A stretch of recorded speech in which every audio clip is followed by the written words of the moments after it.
A young man had been sentenced to life imprisonment, but he showed absolutely no fear. In front of the cameras, he openly mocked the media and announced, "If anyone gets me out of here, I'll give them $100 million.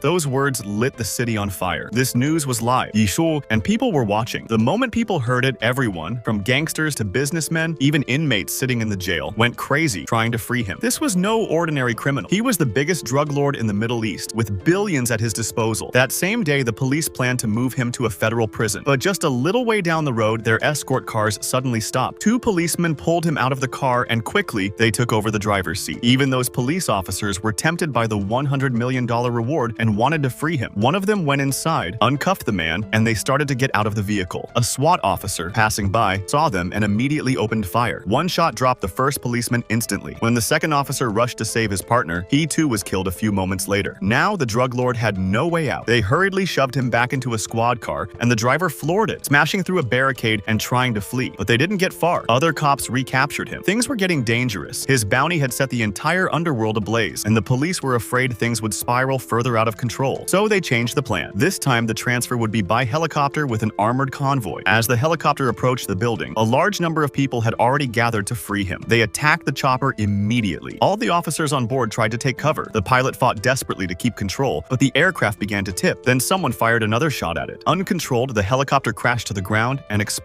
Nearby, building windows shattered. People panicked. The man smiled when he saw the scene. This, he thought, was the power of money. Rescue teams soon arrived at the crash site. The police, shaken, regrouped and readied another helicopter with a convoy to escort it. While they were moving out, an old man suddenly stepped in front of their vehicles. The officers tried to move him, but he pulled off his blanket to reveal a gun and opened fire on the police. Immediately afterward, a truck plowed into the convoy. Many men poured out and chaos erupted, bullets flying everywhere. The city had become a war zone. Explosions, cars flipping like toys, and buildings damaged. After some time, the fighting subsided. The officers thought they had the man finally secured, but when they opened the car door, they found a decoy inside. The drug lord had swapped vehicles earlier. In fact, he had already escaped. The cops placed a man they believed to be the drug lord into a van and continued toward the federal prison. A short distance down the road, the man told them, "I'll give you $200 million.